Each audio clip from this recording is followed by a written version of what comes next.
Je viens de l'île des fougères, je suis une branche d'élite.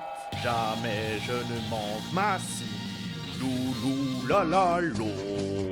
Je peux atteindre un petit patch, Locon.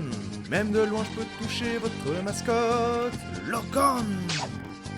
Je fais preuve d'une dextérité jamais égalée. Loulala, tu ferais mieux de fuir. Sniper, sniper, sniper, sniper, c'est moi, Bush King. Et coucou hibou, aujourd'hui nous allons parler des snipers et de leur outil qu'est le fusil de précision à verrou. Avant d'entrer dans le vif du sujet, je tiens à préciser une chose très importante. Je ne suis ni militaire ni force spéciale. Je suis un joueur d'airsoft. Les conseils que j'apporte sur cette chaîne sont à destination de joueurs d'airsoft dans le cadre du jeu airsoft. J'adapte donc les outils que j'ai à disposition pour l'utilisation que j'en ai. C'est-à-dire jouer à l'airsoft sur des scénarios de 10 à 60 minutes en partie dominicale. Maintenant que c'est dit, en avant pour la vidéo. Commencez par oublier ce que vous avez vu dans les films et autres documentaires sur le sujet. Nous sommes à l'airsoft, c'est un jeu, il faut donc penser différemment. En dominical, les scénarios durant moins d'une heure, vous devrez donc aller vite, mais surtout aller bien. Attention principalement pour les nouveaux joueurs dont la croyance populaire est de se dire je prends un sniper parce que je vais avoir beaucoup plus de portée que les autres joueurs. Ce n'est pas tout à fait vrai. On va partir d'une moyenne de 60 mètres de distance pour les répliques d'assaut, environ 70 mètres de distance pour des fusils de précision en semi-automatique, qu'on appelle plus communément DMR, et pour les fusils de précision sniper, comme on dit, à verrou, on partira entre 80 voire parfois 90 mètres si vous avez vraiment un bon budget.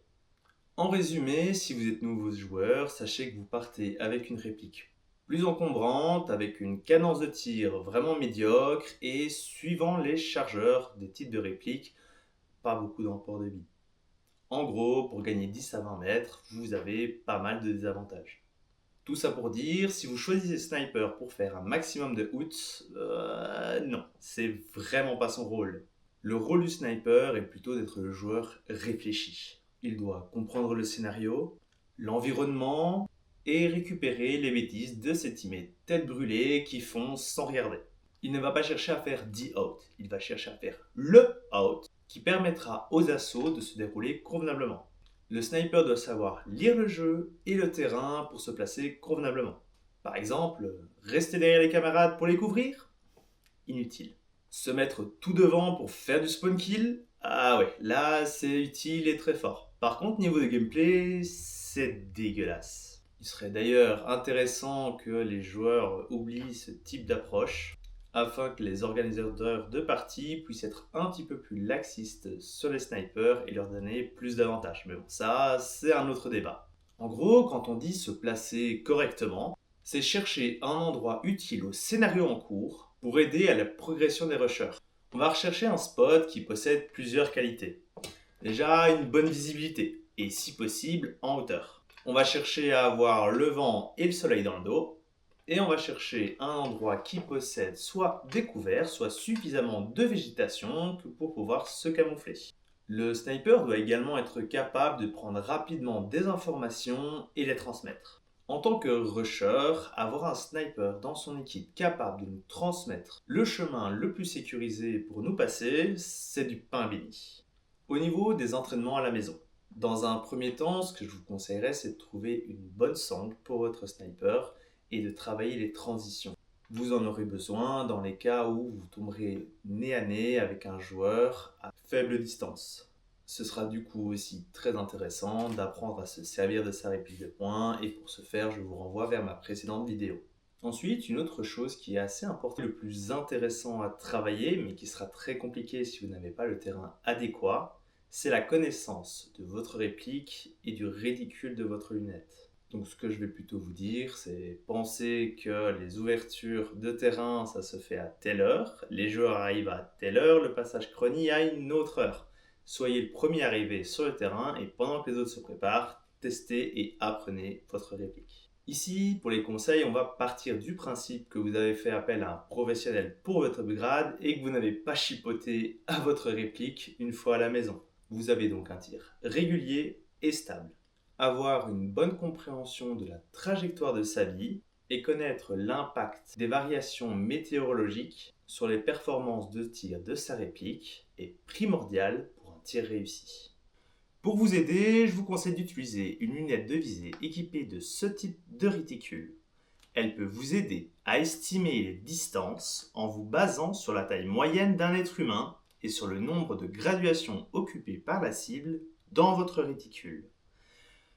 Grâce à ça, vous pourrez approximativement dire s'il est à 40, 50, 60 mètres, etc. Pour ce faire, prenez un copain de plus ou moins 1m70 et placez-le à 40 mètres. Vérifiez votre réticule et notez le résultat dans un calepin. Placez-le à 50 mètres et notez à nouveau, etc. tous les 5 à 10 mètres, à vous de voir. Soit vous faites 40, 45, 50, 55, etc. Soit vous êtes un petit peu moins méticuleux, ou alors vous avez vraiment une réplique qui est bien constante. Vous faites 40, 50, 60, 70 mètres. Ça, franchement, c'est à vous de voir. Ensuite, estimez la plage de distance de tir que vous avez. Pour l'exemple, moi perso, engager un joueur avec une réplique de précision sous 40 mètres, je trouve ça bizarre. Je prends donc cette mesure comme minimum. L'upgrade de ma réplique me permet des tirs jusqu'à 90 mètres. Je coupe donc la poire en deux pour avoir ma base. Ça fera ici 65 mètres. Mon objectif sera que point visé égale point touché. Je règle donc ma lunette de sorte à ce que le centre du réticule soit à l'impact de la bille à 65 mètres.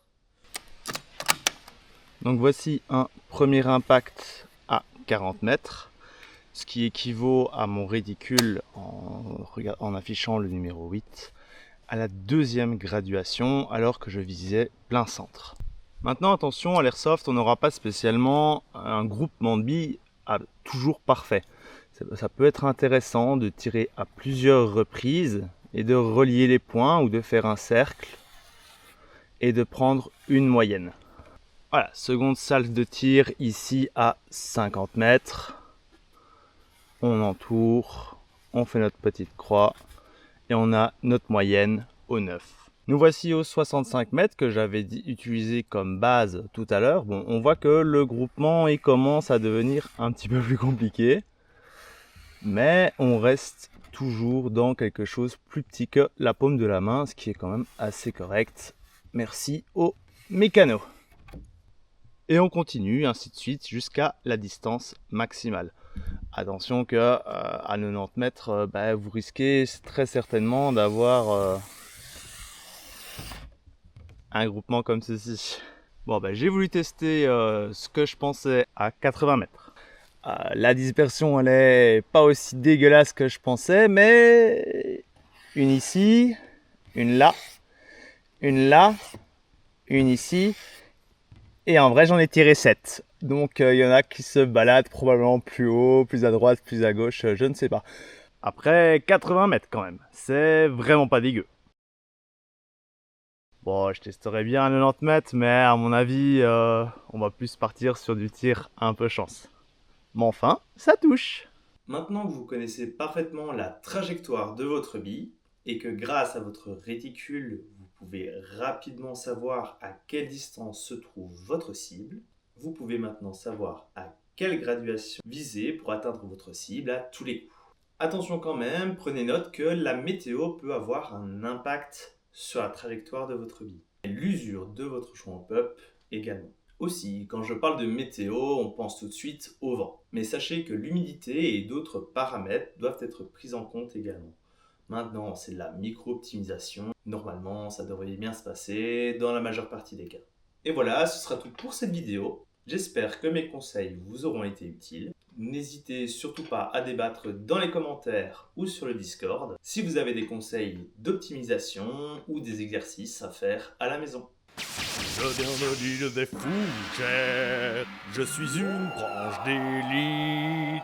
Jamais je ne manque ma cible. Loulou la la lo.